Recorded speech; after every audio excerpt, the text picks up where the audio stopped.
Selamat malam pemirsa, senang sekali saya Dwi Anggia kembali hadir ke hadapan Anda di Dua Sisi malam hari ini. Pemirsa, konflik yang melibatkan TNI dan Polri di level bawah menjadi masalah klasik yang selalu saja berulang.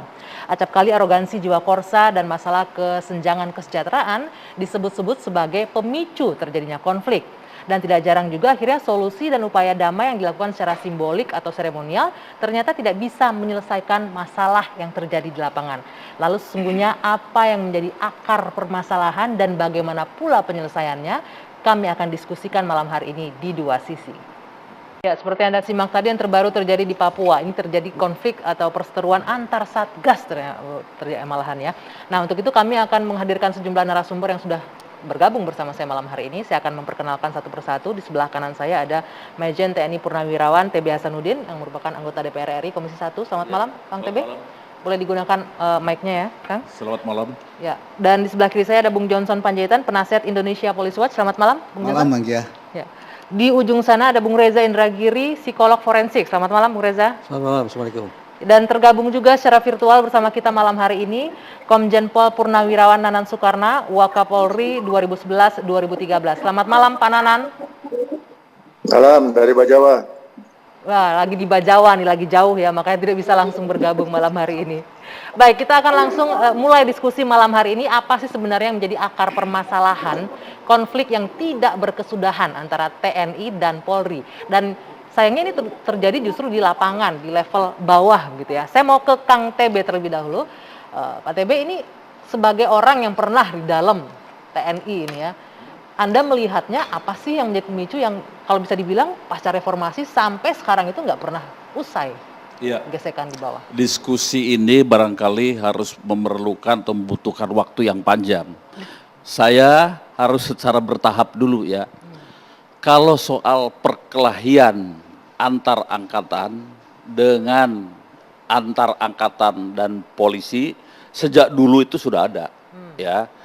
Tetapi gerak dari perkelahian itu beda. Dulu lebih banyak pada perkelahian dengan tangan kosong, bela diri itu sehingga dilatih bela diri ya. Kalau sekarang lebih serem dengan menggunakan senjata, bayonet, dan alat-alat lain. Nah itu jadi perbedaannya. Dulu ketika ada perkelahian hanya dalam 1-2 hari selesai, diselesaikan secara kekeluargaan. Hampir tidak diselesaikan secara hukum dan selesai begitu. Era zaman dulu saya kira berbeda ya. Kemudian juga publik tidak langsung tahu. Wah, sekarang karena apa? Media sosial viral, ya? Tidak sepiral seperti sekarang.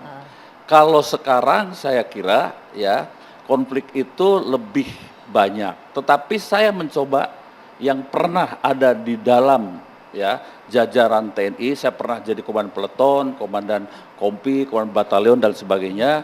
Kira-kira saya mencoba mencatat di akhir-akhir ini ya, ketika terjadi perkelahian event dengan siapa saja, pelakunya itu rata-rata mereka prajurit-prajurit yang muda, masih muda.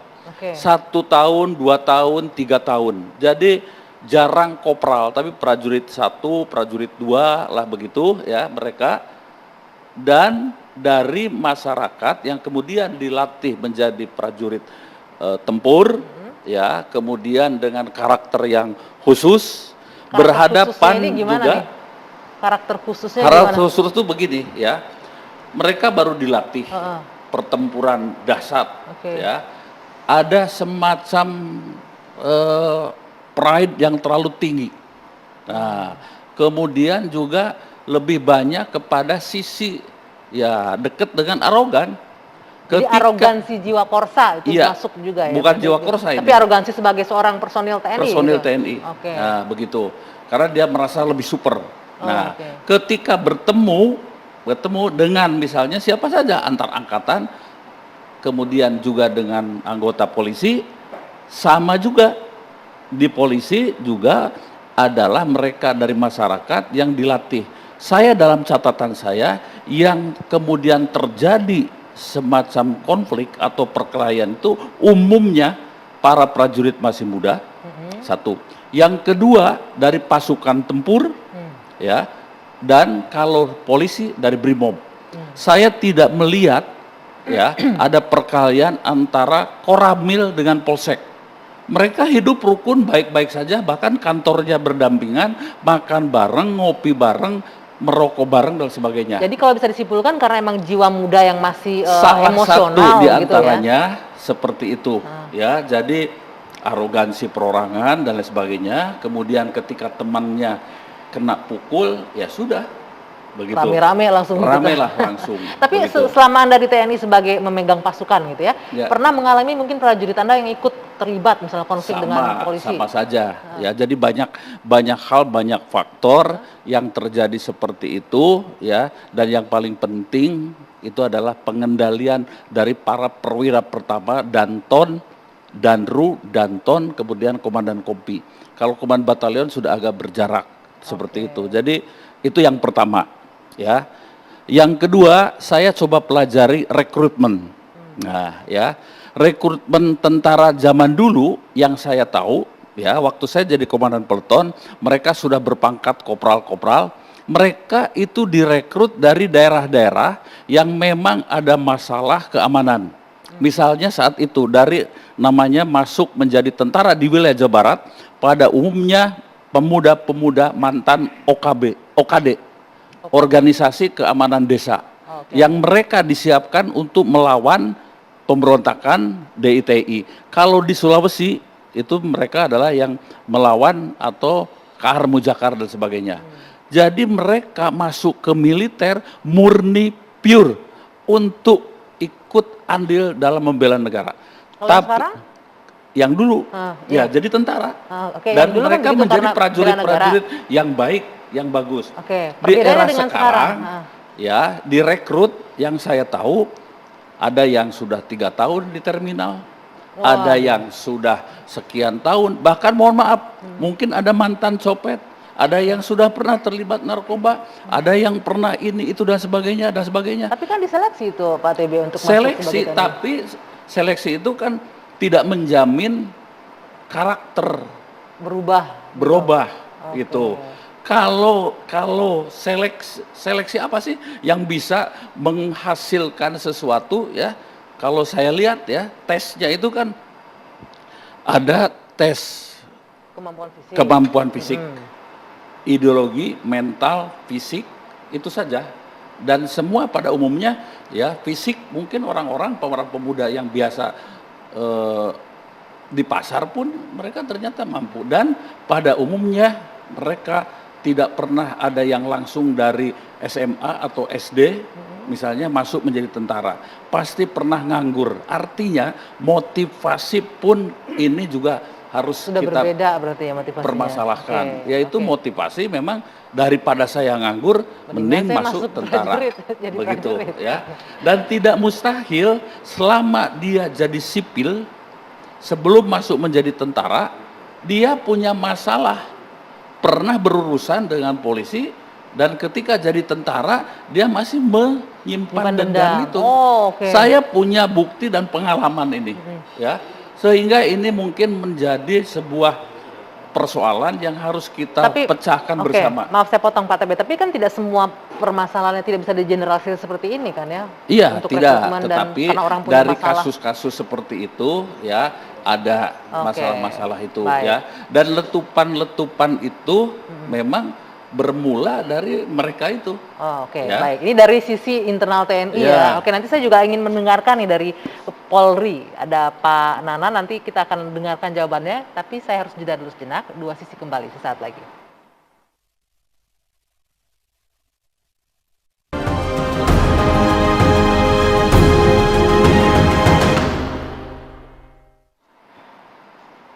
Saya lanjutkan kembali dua sisi dan saya ingin ke Pak Nanan. Pak Nanan, tadi kita sudah mendengarkan kalau dari versi Pak TB dari internal TNI saat beliau masih di dalam itu ada ternyata melihatnya ada penurunan kualitas perekrutan sumber daya manusia dari zaman dulu, zaman bahla katanya ya, sama yang kondisi sekarang. Nah kalau dari kacamata orang yang pernah di internal Polri gimana Pak Nanan? Apa sih yang menjadi mungkin pemicu gesekan? Kalau kita lihat contohnya di Papua kan cuma gara-gara harga rokok kemahalan gitu, jadi ribut sampai se-Indonesia Raya, jadi ramai membahas ini. Ya, terima kasih Anggi. Aneh juga buat saya dipanggil untuk ikut Zoom. Tapi senang juga nih sama Kang Hasan bisa berjumpa. Kalau menurut saya itu manusiawi saja, Mbak Anggi. Yang besar-besarin kan media saja. Jadi kalau menurut saya itu manusiawi, karena memang itu yang tadi kan emosional, personal. Yang saya lihat sebetulnya ini bukan institusional, ini personally. Sejak dulu sampai kapanpun pasti akan ada terus secara personal. Oleh karena itu kan kita lihat bahwa sudah selesai. Nah itulah sebetulnya tugas institusi untuk bisa menyelesaikan secepat mungkin, sesegera mungkin dan bisa mengakomodir apapun yang terjadi. Itu yang paling penting. Oleh karena itu saya selalu mengatakan bahwa apapun yang terjadi, maka yang paling tanggung jawab adalah atasan, apakah langsung atau 2 level ke atas. Kenapa? Karena atasan itu pengalaman saya ada 2 hal, Anggi ya.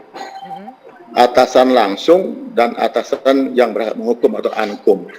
Nah, pengalaman saya bahwa banyak atasan yang pinternya hanya ankum, hanya bisa menghukum, gitu kan. Padahal sebetulnya tanggung jawab atasan itu adalah yang penting atasan langsung. Ya membina, mengarahkan, memberikan instruksi, menjaga dan sebagainya. Itu yang penting. Oleh karena itu diharapkan betulnya setiap atasan di level apapun maka dia harus menjadi leader yang betul, bukan hanya ankum. Sekali lagi ini kebiasaan bahwa kalau pangkatnya lebih tinggi maka dia pintar menjadi ankum. Harusnya pintar menjadi ansung atau atasan langsung yang tugasnya bertanggung jawab terhadap bawahannya. Jadi bisa dibilang selama ini pembinaan dan pengawasannya kurang ya Pak Nanan ya? Penyakitnya itu biasanya. Jadi anak buah kan tergantung atasannya. Ya, pengalaman saya kalau ada masalah di bawah pasti dipanggil atasannya. Apa yang dikerjakan atasan selama itu?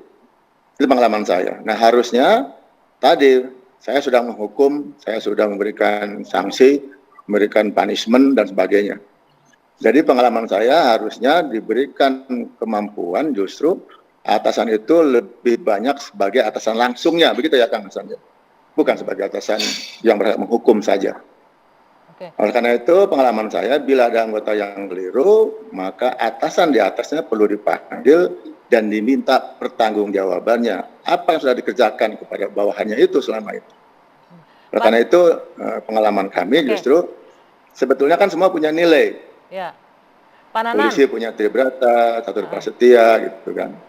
Pak Nanan, ini kalau kita lihat ini kan kasus terus berulang dan berulang. Tadi kalau dikatakan oleh Pak TB juga bahwa harus ada juga hukuman ya, punishment juga. Tadi Pak Nanan juga menyebutkan atasannya juga harus sampai di tingkat 1, tingkat 2 juga ada. Tapi permasalahannya sepertinya hukuman ataupun penyelesaian dengan kekeluargaan ataupun dengan hukuman ini tidak menghentikan kasus ini terus berulang. Jadi kalau dari versi Pak TB tadi karena ini yang terlibat perseteruan ini biasanya anak-anak yang di level prajurit di bawah yang muda-muda gitu. Kalau di polisi hal yang sama juga terjadi?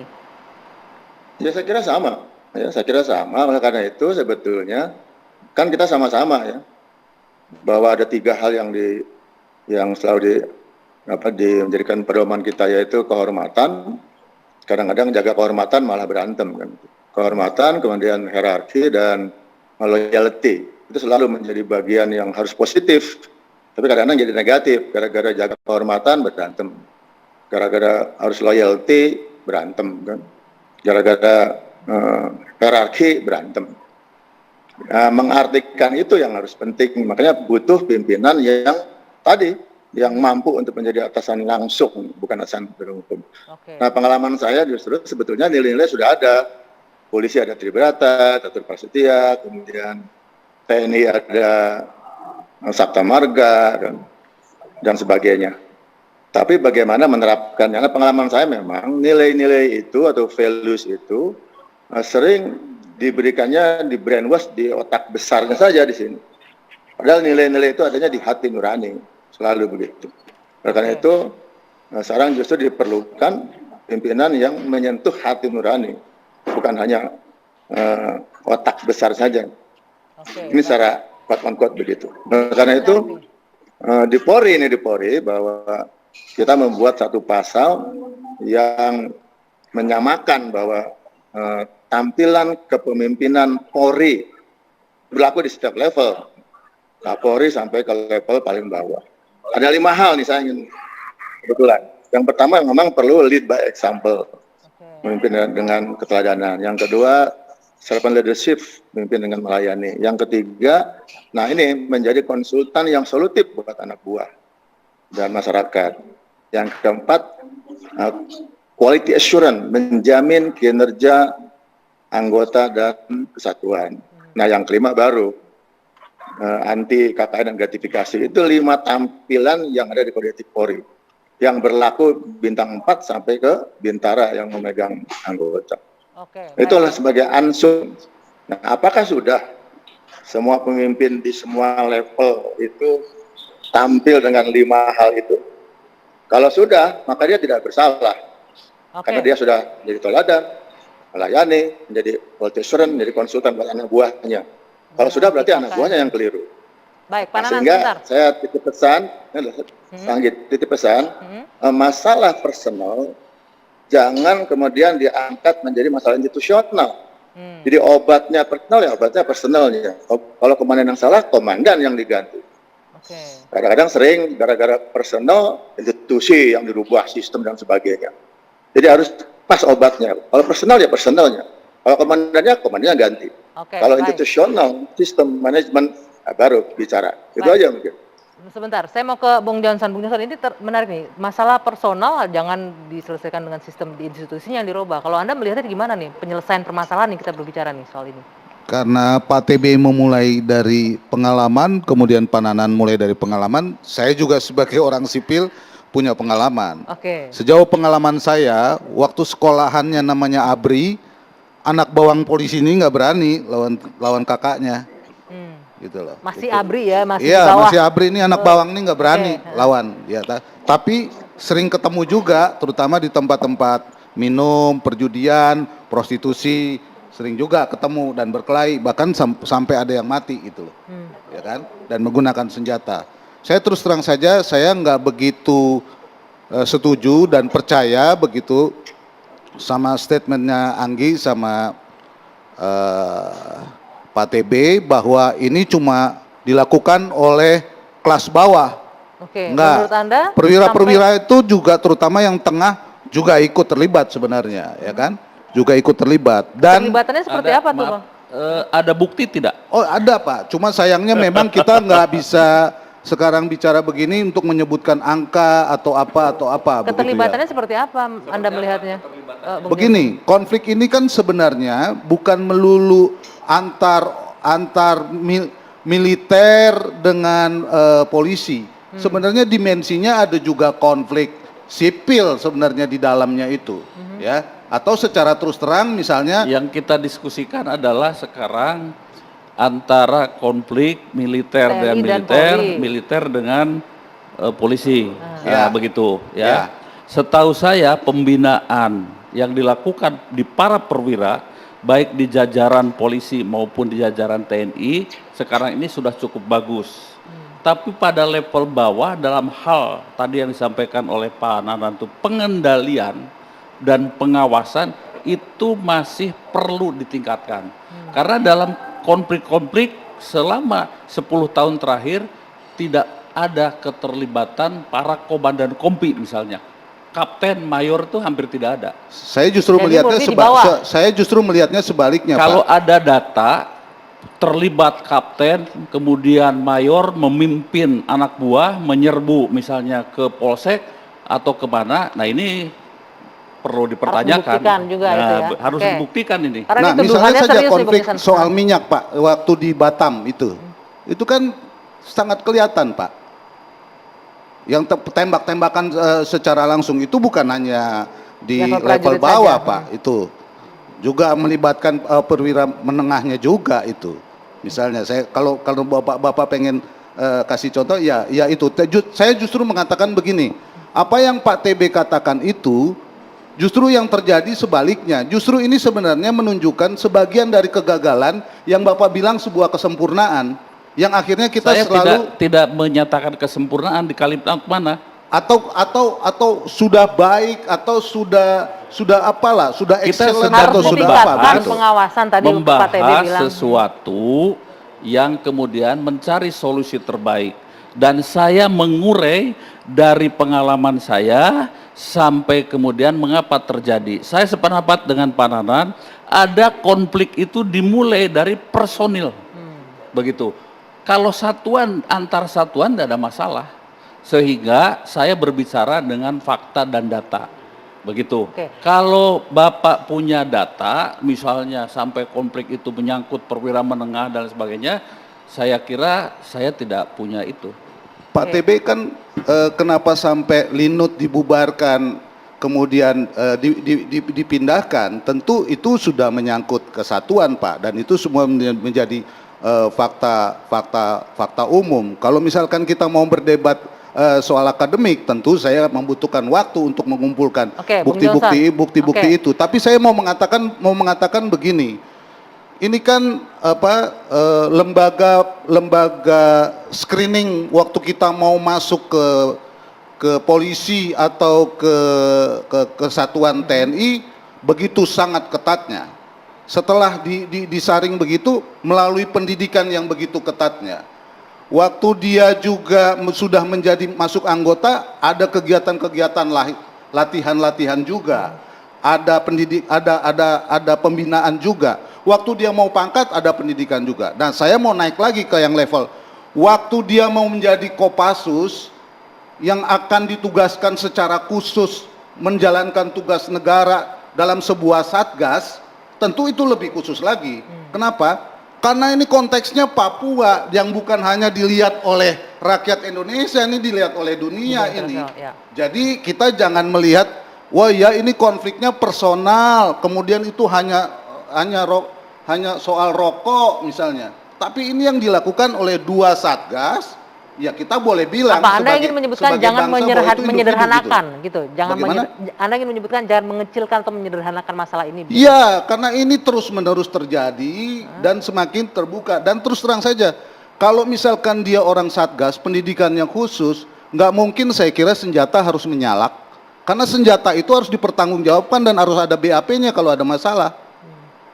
Ya kan? Oke, jadi Anda melihat bukan hal remeh-temeh menjadi Bukan, pemicunya. ini menurut saya serius. Memang saya harus akui, belum sampai pada kesatuan ini lawan kesatuan itu. Oke. Ya. Nanti, Jadi Kang, kita tidak pernah berbicara konflik ini satuan dengan lawan satuan. Begitu ya. Ini bermulai dari personil yang kemudian ada semacam esprit de corps, jiwa Semangat korsa yang tadi berlebih ya, sehingga secara naluri mereka menganggap apapun yang dilakukan oleh teman saya itu benar. Dan secara refleks langsung melakukan tindakan-tindakan seperti itu. Jadi ujungnya yang akhirnya mau melibatkan disampaikan persatuan. itu soal Satgas, Oke. ya, Satgas di Papua. Satgas itu kan dibentuk ya temporary. Nah, kemudian diambil dari pasukan ini jadikan satu ya. Kemudian soal rokok misalnya, itu kan soal bertanya, kemudian dijawab, dan ketika prajurit dengan prajurit berbicara kasar, mereka bersenjata dan di situ loss control. Ya, saya tidak ini, tapi ini realita. Tapi satuan satgasnya sendiri tidak ada masalah. Tapi personil dengan personil itulah yang kemudian menimbulkan perkelahian dan menggunakan senjata. Baik, jadi menurut hemat saya, jangan kemudian ini pertentangan ini adalah membawa langsung ke institusinya antara institusi ini dengan institusi. Saya Saya berbicara berdasarkan fakta di lapangan. Baik, boleh tahan dulu sebentar, nanti kita lanjut. Ini menarik nih, membawa senjata terjadi pertikaian, jadi tidak bisa ada self controlnya. Bung Reza nanti bisa ikut diskusi mengenai hal ini. Kita jeda dulu sejenak, dua sisi akan kami lanjutkan.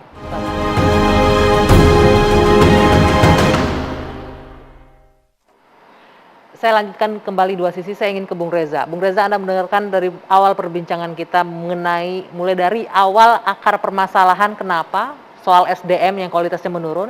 Kemudian kalau Bung Johnson bilang tidak hanya di level prajurit saja, ini sampai ke perwiranya di atas. Dan yang lebih menarik adalah tadi, ini persoalan personil, lagi megang senjata, nggak bisa mengontrol diri. Dua gajah bertarung, pelanduk terjepit di tengah-tengah. Dan sebagai pelanduk, saya menolak kalau ini dikatakan sebagai peristiwa biasa. Apalagi kemudian diprediksi ini akan berlangsung selamanya. Mari kita perbincangkan topik ini tidak semata-mata sebagai benturan atau gesekan dua institusi. Tapi lebih berempatilah terhadap pelanduk seperti saya. Karena ketika dua institusi ini kemudian melakukan perbuatan sedemikian rupa, maka yang paling terkena kerugian luar biasa itu adalah pelanduknya, bukan mereka. Masyarakat sipil di Betul. sini ya.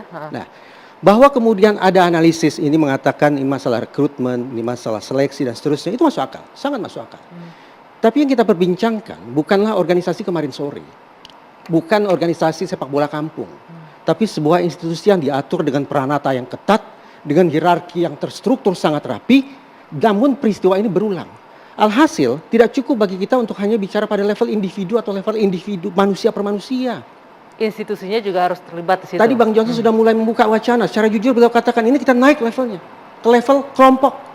Entah itu batalionnya kah, entah itu kompinya kah, entah itu satgasnya kah. Bahkan kalau perlu secara komprehensif 3 level analisis. Level individu, level kelompok, termasuk level organisasi atau level institusi. Saya paham Mbak Anggi, kita semua, tidak hanya 2 organisasi yang kita cintai ini, masyarakat semua punya kepentingan untuk memastikan bahwa masalah ini bisa kita redam.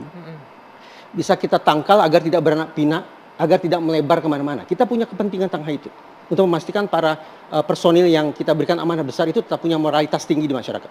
Tetapi kita juga harus jujur, harus berterus terang. Kalau peristiwa ini beruntun terjadi seperti ini, saya tidak yakin ini hanya ada pada persoalan level individu saja. Sampai di level mana kalau Anda melihatnya? Nah ini yang saya, tentu saja ini butuh kajian ya. Tapi saya terus terang, membuka Undang-Undang Polri dan Undang-Undang TNI. Coba rumusannya kita baca ya. Apa tugas Polri? Pelayan, pelindung, pengayom masyarakat, plus penegak hukum. Kalau TNI apa? Pertahanan. Menjaga keutuhan wilayah, kedaulatan negara, operasi militer, dan menjaga perdamaian. Mindsetnya pasti berbeda. Tapi barangkali cermatan saya tidak begitu tepat. Di lapangan kita saksikan bahwa dikotomi tugas semacam itu tidak lagi berlaku 100%. Dalam operasi pemberantasan teror misalnya, termasuk terhadap KKB. Siapa yang duluan muncul disebut sebagai ujung tombak untuk memberantas KKB alias kelompok teror itu? Polri. Polri yang duluan ya. Pada saat yang tidak terpaut jauh dalam aksi pembersihan baliho-baliho di sekitar Jakarta. Siapa yang melakukan? TNI. Artinya apa? Dikotomi sebagaimana yang tercantum dalam undang-undang tampaknya tidak lagi sungguh-sungguh bisa merefleksikan situasi di lapangan. Kita bisa melihat itu sebagai hal yang positif. Bahwa ternyata TNI dan Polri saling bahu-membahu untuk saling mengisi komplementer demi kebaikan bersama. Tapi pada saat yang sama saya kekhawatiran, berarti tolong dijawab. Pelanduk ini tolong dijawab ya. Adakah kemungkinan bahwa kerancuan atau tumpang tindihnya kerja-kerja di lapangan itu justru memunculkan ekses-ekses seperti yang menjadi topik perbincangan kita pada malam ini. Titik dulu di sana. Boleh ditanggapi Kang ini. Gara-gara tumpang tindih tadi saling bahu-membahu akhirnya muncullah ekses-ekses gesekan-gesekan gitu. Jadi dalam konteks ini kami juga sering berdiskusi tentang disebut kesenjangan dan kemudian perbedaan penghasilan ya. Tapi harus kita sadari, saya pernah membahas soal berapa sih take home pay seorang prajurit baik di TNI maupun Polri. Sekarang dengan aturan perundang-undangan yang sama, dengan menteri keuangan yang sama dan kebijakan yang sama, tidak ada perbedaan. Harusnya nggak ada kecemburuan di situ. Jadi tidak ada kecemburuan. Yang kemudian muncul kecemburuan itu adalah siapa dimanapun ya yang punya akses lebih dekat kepada masyarakat. Tapi itu bukan kemudian angkatan dengan Polri. Di lingkungan misalnya saya lihat saja, Brimob tentu beda tugasnya dengan polisi lalu lintas. Sehingga kecemburuan itu bukan hanya dari misalnya dari luar institusi, angkatan darat kepada polisi lalu lintas, tapi di internal itu juga terjadi. Ada. Di lingkungan misalnya TNI ada bagian logistik. Itu juga menjadi cita-cita banyak prajurit yang di pasukan tempur. Dan ini tentu ya kecemburuan-kecemburuan itu adalah sesuatu yang memang bisa muncul. Bisa muncul. Ya, begitu. Sehingga Itu kan di internal. Tapi kalau Bung Reza bilang ini gara-gara, kalau saya sederhanakan gini ya, saling mengambil lapak masing-masing gitu, tanggung jawab kerjaannya gitu loh. Sehingga akhirnya menimbulkan gesekan-gesekan yang kerjaannya harus Bang tanggung Anggi, jawab ada polisi. potret menarik ya. Ada potret menarik. Dikerjakan oleh TNI. Dengan tugas yang disandang oleh Polri dan TNI, saya membayangkan bahwa Polri ini ya katakanlah berada dalam keseharian masyarakat. Sementara TNI relatif agak jauh. Tapi dalam sebuah survei yang dikeluarkan oleh Indikator Politik Indonesia, saya terperanjat luar biasa. Bahwa ternyata ketika berbicara tentang tingkat kepercayaan masyarakat, yang berada pada posisi tertinggi siapa? Bukan Polri ternyata, TNI tapi yang TNI. Padahal saya kadang menganggap TNI posisinya relatif berjarak dari masyarakat, keseharian masyarakat. Oke. Berarti ada persoalan di sini. Apa persoalannya? Bahwa ternyata ekspektasi masyarakat terhadap pihak yang paling dekat dengan mereka Tidak terpenuhi. sepertinya tidak terpenuhi atau kurang terpenuhi, dan justru seolah-olah dikompensasi oleh pihak yang seolah-olah jauh dari kita, relatif Oke. jauh dari kita. Berarti ada persoalan di situ. Saya ingin ke Pak Nanan. Pak Nanan, bagaimana Anda menanggapi pernyataan dari Bung Reza tadi? Mulai dari adanya dikotomi atau saling bahu-membahu tadi katanya bahasanya, padahal itu overlapping tanggung jawab. Kemudian kedekatan dengan masyarakat, Polri dan masyarakat, tapi tingkat kepercayaannya malah ke TNI gitu. Tanggapan Anda gimana Pak Nanan? Ya kembali, sebetulnya kan kita ini sistem ya, Pak Anggi. Sudah ada subsistem dan sebagainya. Kalau secara aturan gaji sama semua kan. Kalau masing-masing ada kelebihan tuh ya personal lagi, ada yang nyarinya hitam, abu-abu putih, itu personal, bukan institusional. Sekali saya ulangi bahwa kalau ada perbedaan, itu masing-masing punya di luar institusional, personal. Jadi kecemburuan itu sebetulnya itu personal lagi, bukan institusional. Tapi tadi Bung Reza Jadi mengatakan mencari ini dua gajah yang bertarung nih sebagai pelanduk nih, kami sebagai masyarakat sipil yang banyak dirugikan. Jadi tidak bisa dilepaskan antara personal dengan institusi. Jadi konteksnya yang terlalu besar-besarkan menurut saya. Oleh karena itu mari sama-sama kita lihat hal positif-positifnya. Mari kembangkan hal positif lebih banyak ketimbang yang tidak positif. Agar suasana ini baik gitu. Kalau kita angkat yang negatif-negatif, padahal kecil ketimbang yang positif. Saya jamin bahwa lebih banyak hal positif ketimbang negatifnya. Tapi yang diangkat selalu yang negatif. Itu yang pertama. Yang kedua, tadi Bang Johnson juga mengatakan mengenai personal. Kalau soal sistem, kalau ada polisi brengsek, TNI brengsek, kan dari masyarakat tuh. Jadi kalau masyarakatnya bagus, calon polisi TNI bagus dari masyarakat, saya jamin polisi bagus, TNI bagus. Jadi mari sama-sama kita bangun sistem, masyarakatnya dibangun, terutama moral dan akhlaknya. Karena polisi, TNI punya sistem untuk merekrut dan sebagainya. Di depan kita taruna 4 tahun, siap, begitu dia keluar dari menjadi perwira, kembali sifat aslinya. Jadi yang penting adalah bagaimana membangun masyarakat secara sistem, akhlak, moralnya. Nah, pasti polisi bagus, TNI bagus, kalau masyarakatnya bagus. Kan. Oke, nah ini kalau ada oknum, ya itu selalu TNI duniawi. Jadi mari lihat dari sekian ratus ribu anggota polisi dan anggota TNI, banyak yang lebih bagusnya ketimbang yang jeleknya. Jadi jangan kemudian dibesarkan, wah ini gajah berantem. Enggak juga. Jadi mari kita kecilkan, bukan kita mengecilkan, tapi kita angkat hal-hal positif TNI Polri ini agar mendukung program pemerintah yang ada. Itu yang penting buat kita, solusinya. Baik, Pak Nanan, Nah, kembali bahwa kita butuh tadi. Ya, Pak Nanan, saya sepakat tentu kita tidak bisa mengecilkan peran dan juga jasa dari TNI dan Polri ya, tapi kita tidak bisa menutup mata juga bahwa ada kasus-kasus begini yang akhirnya menjadi sorotan publik. Betul. Baik. Ya betul, ada, itu dicarikan solusi. Penting kan ada solusi. Gitu kan? Oke, Jadi nah apa solusinya Pak Nanan? Apa solusinya nanti kita lanjutkan? Saya harus jeda dulu sejenak, kita akan lanjutkan perbincangan ini. Solusi apa untuk menghentikan konflik di level bawah dua institusi ini? Usai jeda, saat lagi kami lanjutkan.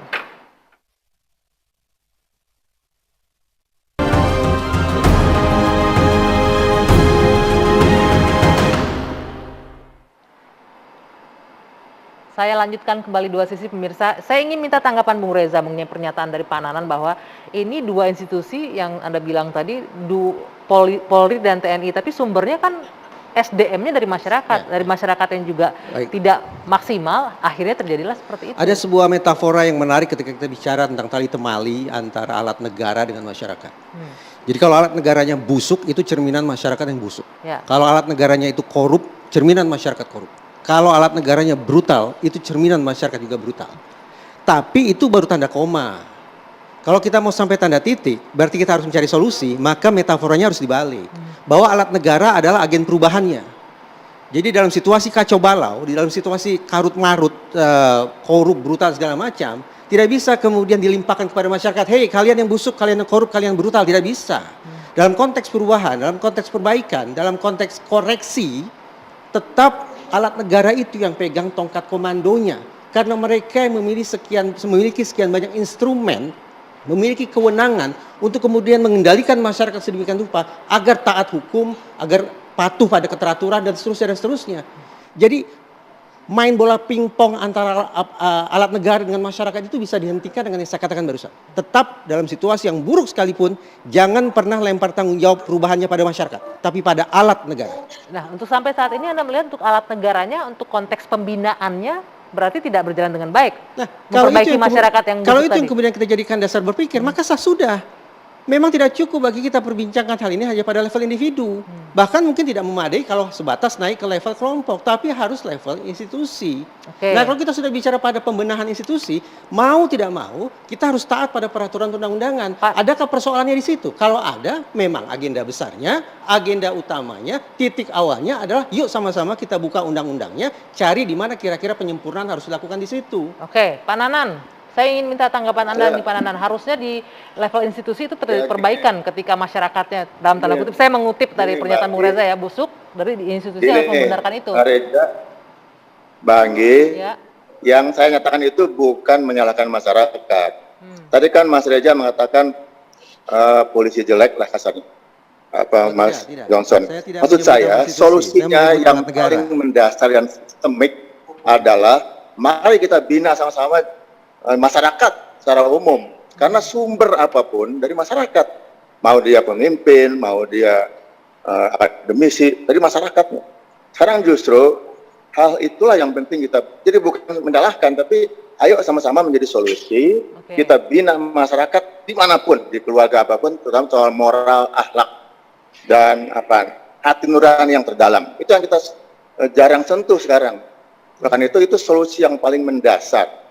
Menyiapkan kader ke depan. Kita ini udah ya mungkin 10 tahun lagi sudah nggak ada, 20 tahun lagi nggak ada. Tapi menyiapkan kader ke depan yang terbaik adalah menyiapkan di keluarga dan sebagainya hati nurani yang terdalam. Nah kalau di TNI Polri ada doktrin dan sebagainya kan. Tapi mari bukan menyalahkan ya Mas Reza, tapi mempersiapkan solusi yang paling mendasar adalah menyiapkan masyarakat di semua level. Itu yang pertama. Yang kedua, tadi kembali bahwa harus kembali ditekankan seorang pemimpin di semua level. Karena biasanya nih Mas Reza, kalau jadi komandan itu biasanya cuman ankum, tadi saya katakan istilahnya ankum. Ngukum-ngukum pinter dia, marah-marah pinter dia, nyalahkan pinter dia. Nah, kita merubah dengan hati nurani tadi, maka kita berharap kalau di polisi ada 5 tadi itu, dia menjadi teladan dulu, melayani dulu, kemudian menjadi konsultan buat anak buahnya, bukan nyalahkan, menjadi konsultan yang solutif. Itu penting. Nah, mengajarkan ke sana. Jadi mengajarkan anak buah yang dari masyarakat, mengajarkan pemimpin yang dari masyarakat, baru solutif itu ke depan. Itu 2 hal menurut saya. Jadi mempersiapkan ke depan calon-calon TNI Polri-nya, calon-calon pemimpin bangsa ini, calon-calon semua pemimpin di semua level dan semua institusional. Itu penting. Kembali ke hati nurani. Yang kedua, doktrin mungkin tadi soal TNI Polri. Kalau doktrin penghubungnya hati nurani, maka dia akan nyambung. Tapi kalau hanya doktrin, hanya citra, itu nggak akan bisa, hilang-hilang terus terhadap pemimpinnya.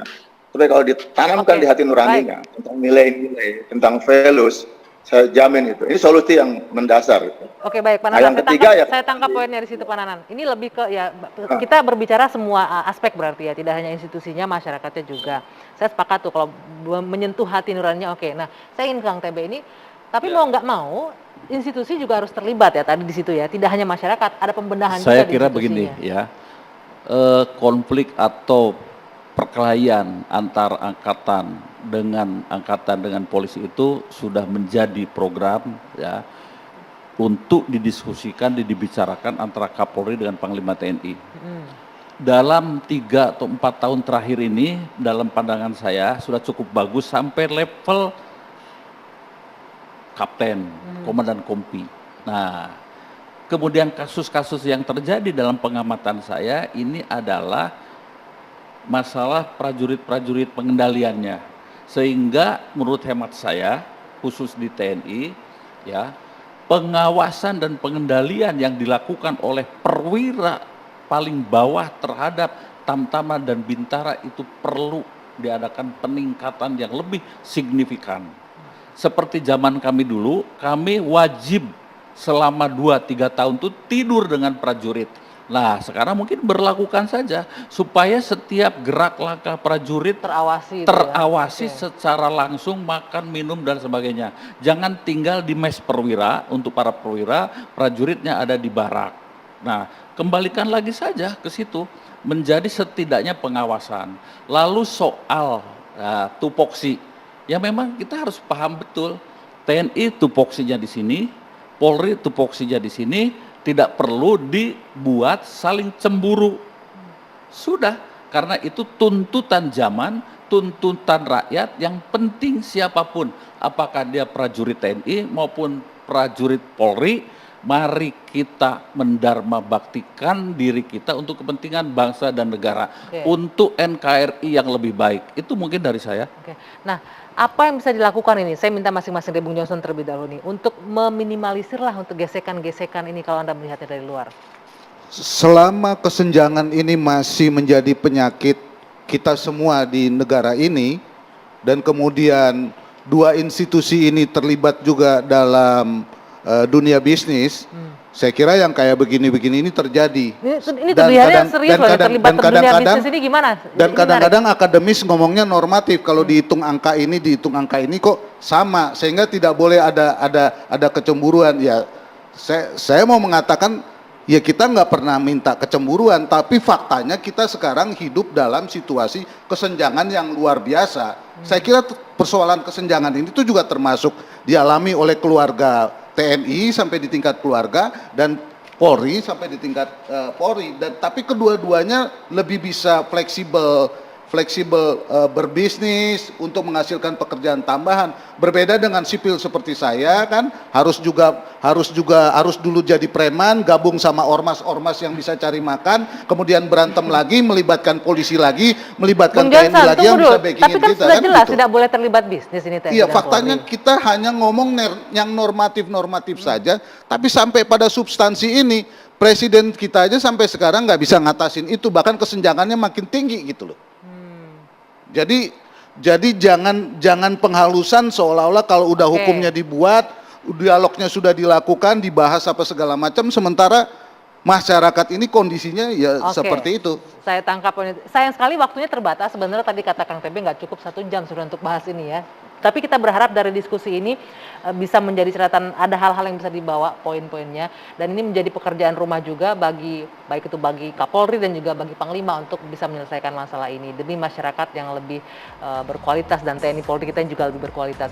Saya ucapkan terima kasih Bapak-Bapak sudah hadir, Kang TB, Bung Johnson, Bung Reza, dan juga Pak Nanan yang bergabung secara virtual. Saya harus akhiri 2 sesi malam hari ini. Selamat malam, terima kasih Bapak-Bapak semua, sehat selalu. Sampai jumpa pekan depan.